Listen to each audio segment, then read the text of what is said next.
저는 율법에 관하여 3번의 단락으로 나눠 영상을 올려놓았습니다. 반면 많은 사람들이 성경 속에서 궁금해하거나 흥미를 가지는 부분들은 해석이 복잡한 난해 구절과 같은 부분들이며 새로운 해석에 더욱 관심을 갖는 경우가 많은 것 같습니다. 하지만 그에 비해 율법에 대해서는 흥미나 관심이 적을 뿐더러 난해 구절들처럼 해석의 다양성이 거의 드러나지 않습니다. 논쟁이 적을 뿐더러 오히려 성경 말씀 속의 사건 하나를 두고 서로 다른 주장을 내세우는 신학자들 또한 율법에 대해서만큼은 거의 서로 일치하는 기존 신학 체계를 따라가고 있습니다. 하지만 저는 성경의 난해 구절들이 생기는 이유나 한 사건, 한 구절 속에서도 서로 다른 여러 방향의 해석들이 나오는 이유 중 하나는 바로 이 율법을 어떻게 정의하는가에서부터 시작된다고 생각합니다.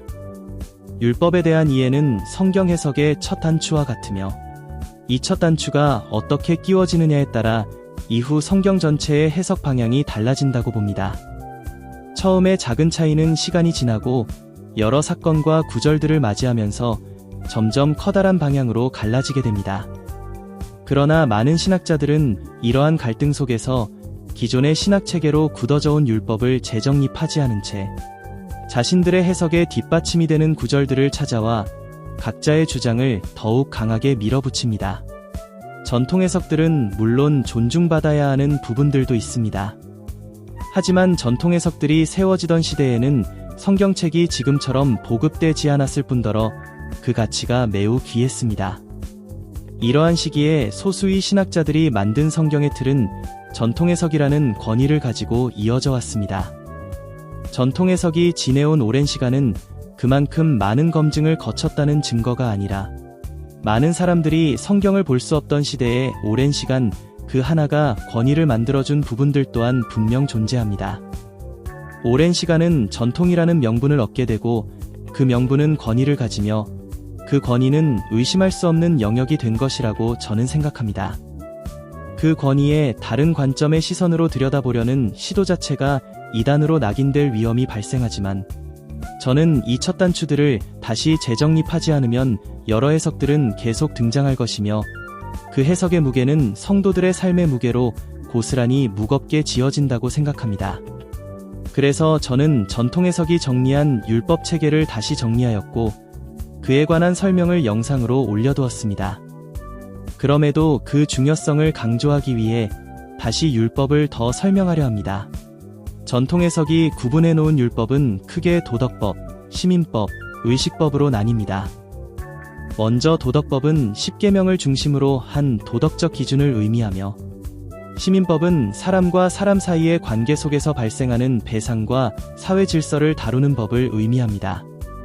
의식법은 제사 제도나 할례처럼 종교적 예식과 절차를 다루는 법을 의미합니다.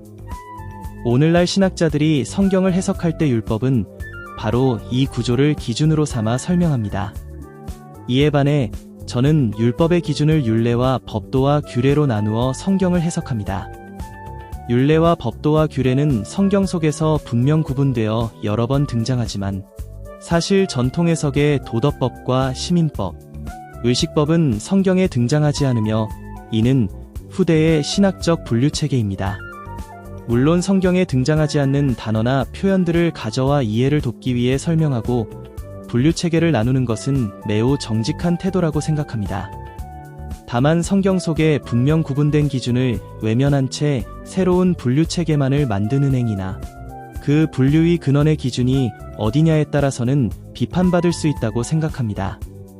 그렇다면 율례와 법도와 규례는 무엇의 기준으로 나누었으며 그와 동시에 도덕법과 시민법과 의식법은 어떠한 기준으로 구분되었는지 살펴봅시다. 이 차이를 설명드리기 위해 사회적 변화의 한 가지를 예시로 들어 설명드리겠습니다. 2026년 올해 우리나라는 63년 만에 근로자의 날에서 다시 노동절의 이름을 되찾았습니다. 근로자의 날에서 노동절로 이름이 바뀐 일은 단순한 명칭 변화가 아니라 같은 대상을 바라보는 관점의 차이입니다. 먼저 근로자의 날이 가지는 의미는 노동을 수행하는 사람의 성실함과 근면성을 기준 삼아 행위의 태도의 평가를 바탕으로 두고 있습니다. 또한 근로자란 표현은 주체가 기업이나 국가와 같은 사용자가 우선시되며 금전적 가치를 위한 거래의 태도를 의미합니다. 태도를 평가하고 그 성실함이 가치의 중심이 됩니다. 반면 노동절이라는 표현은 노동 자체의 본질과 가치를 더 넓게 바라보는 관점입니다. 이처럼 노동절이 가지는 의미는 단순히 기업이나 국가 같은 사용자 중심의 평가 구조나 금전적 거래 관계에만 머무르지 않고 개인이 가진 주체성과 자기 주도성, 그리고 창의성까지 포함된 인간의 노동 전체를 하나의 가치로 바라보게 됩니다. 또한 이 노동절은 금전적 가치로 환산되는 노동뿐 아니라 가정 안에서의 작은 집안일 뿐만 아니라 자기 발전을 위한 창의적 여가활동과 노력 등을 모두 포함합니다. 그리고 장애를 가진 이들의 주체적인 삶의 활동까지도 인간 노동의 넓은 범주로 포함합니다. 노동의 성과나 태도 평가보다는 노동이라는 행위 자체와 인간 삶의 의미 전체에 가치를 두는 것입니다. 이 차이를 율법 이해에 적용해보면 전통 해석에 도덕법, 시민법, 의식법으로 구분한 기준은 각 법의 내용이 지니고 있는 역할을 목적으로 두고 구분한 것입니다. 각각의 법이 어떤 상황에서 어떤 역할을 수행하는지에 초점이 맞춰진 구조입니다. 반면 율례, 규례, 법도로 보는 관점은 각각의 법을 역할적으로 분류하기보다 그 안에 담긴 본질과 기능에 초점을 두며 하나님께서 의도하신 이유에 더 집중하기 위해 성경의 표현을 그대로 가져와 사용한 구분 방식입니다. 물론 도덕법, 시민법, 의식법이나 율례법도 규례, 이 세 가지들은 칼로 물을 자르듯 각각 독립적으로 나눠지는 것은 아닙니다. 예를 들어 도둑질하지 말라는 법은 전통 해석의 분류체계로 들여다보면 도덕법이면서 시민법에도 속합니다. 마찬가지로 법을 주신 목적은 율례이면서 법도에 속하기도 합니다. 이렇듯 각각 분리되는 부분들도 있지만 서로가 교차되는 부분들 또한 많습니다. 어쩌면 복잡해 보이지만 전통 해석의 분류 기준은 하나님께서 무엇을 지키라고 하셨는지에 기준을 두고 있습니다. 공동체가 서로 어떠한 법을 지켜야 하는지, 내가 어떠한 법을 어기지는 않았는지 스스로를 돌아보게 하는 장점이 있습니다. 반면 율례와 법도와 규례는 하나님께서 율법을 왜 주셨는지에 더 집중하게 만드는 분류입니다. 공동체가 서로를 사랑하고 있는지, 내가 하나님의 의를 잊지는 않았는지 돌아보게 하는 장점이 있습니다. 결국 도덕법과 시민법과 의식법은 무엇을 이라는 질문으로 시작된 분류 방식이며 율례와 법도와 규례는 왜라는 질문으로 시작된 분류 체계입니다. 룻기를 보면 나오미가 가문의 기업을 회복하려는 상황이 등장합니다.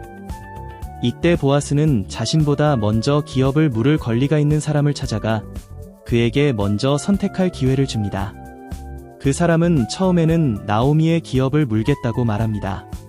그러나 보아스가 그 기업을 물게 될 경우 함께 따라오는 책임, 곧 룻을 맞이하여 죽은 자의 이름을 이어야 한다는 조건을 설명하자 그는 자신의 기업에 손해가 될 것을 염려하여 결국 그 권리를 포기합니다.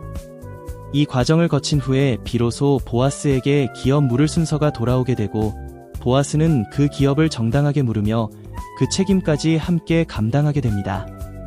여기서 자신의 재산이 손해볼까 하여 기업 물기를 포기한 사람은 도덕법이나 시민법 그리고 의식법 그 어디에도 걸리지 않습니다. 그럼에도 보아스는 손해를 감수하고 기업을 물겠다고 선언합니다. 하나님께서 기업 물을 법을 왜 주셨는지 생각해보면 이스라엘 백성 중 고아와 과부를 버리시지 않고 항상 보호하시기 위함입니다. 먼저 기업 물기를 포기한 사람은 그 율례에 어긋나는 것이며 보아스는 율법의 중심을 살핀 결과입니다. 이렇듯 전통 해석의 분류 체계는 항상 나의 태도를 정죄로부터 점검하게 만들지만 율례와 법도와 규례의 구분 체계는 늘 내가 하나님께 영광을 돌리고 있는지 점검하게 만듭니다. 이 첫 단추를 바로 잡을 때 예수님께서 율법에 관하여 하신 말씀에 기쁨으로 순종할 수 있는 것입니다.